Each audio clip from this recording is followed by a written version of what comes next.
আজকে আমি রান্না করব চিকেন ক্যান্তি। তো চিকেন ক্যান্তি রান্নার জন্য আমি মশলা নিয়ে নিয়েছি। মৌরি আছে,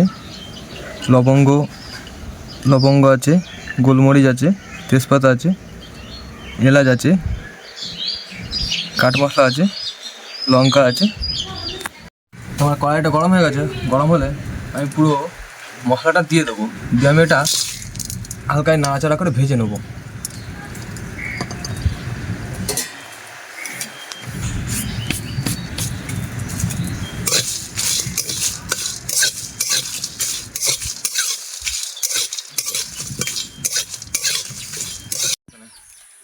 তো এটা আমার ভাজা হয়ে গেছে, তো এটা আমি নামিয়ে নেবো।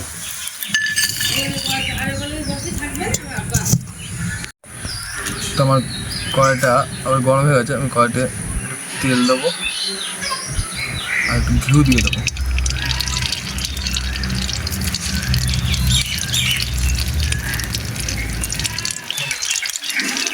তেলটা গরম হয়ে গেছে। তেলটা গরম হলে আমি পেঁয়াজগুলো দিয়ে দেবো, পেঁয়াজ কুচি।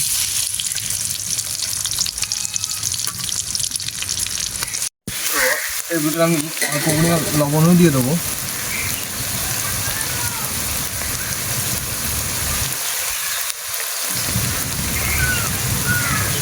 পেঁয়াজটা যাতে তাড়াতাড়ি সিদ্ধ হয়ে যায় ওই জন্য অল্প করে লবণ দিচ্ছিলাম।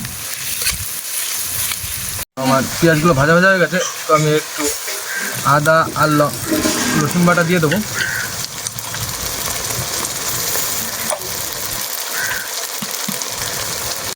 আর লঙ্কার গুঁড়ো দিয়ে দেবো।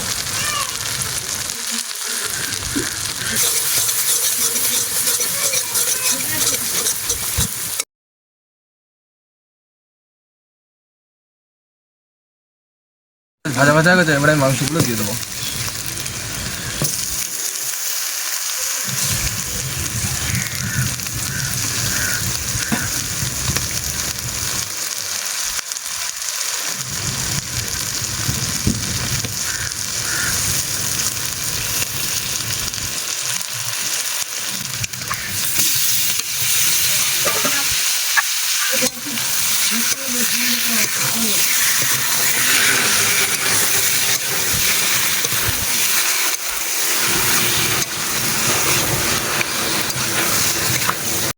একটু লবণ দিয়ে দিই।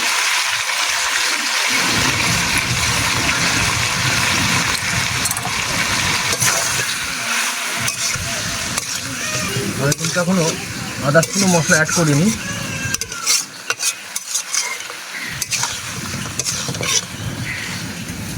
ভাজা মশলাটা তো বেটে নিয়েছি, ওটা পাউডারটা দিয়ে দেবো।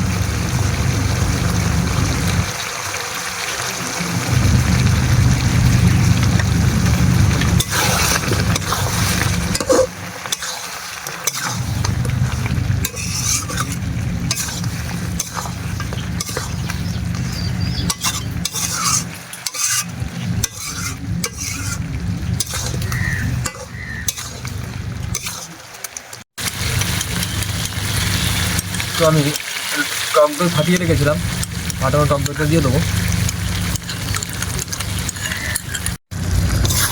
ফাটানো টক দইটা দিয়ে মিশিয়ে দিই।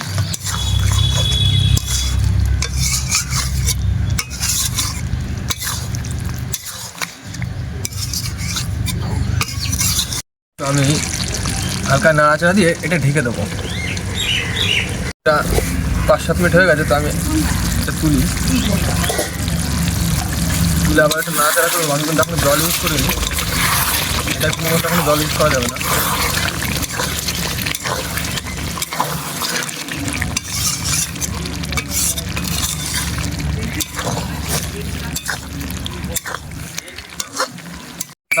কষানো হয়ে গেছে, মাংসটা কষানো হয়ে গেছে। তো এই দেখুন মশলাটা দিয়ে বেশ ভালো তেল ছেড়ে দিয়েছে।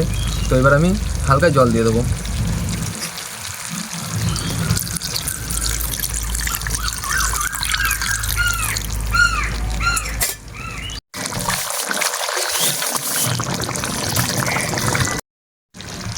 তো আমার চিকেন কান্তিটা রেডি হয়ে গেছে। তো আমি এবারে মেথি পাতা দিয়ে দেবো।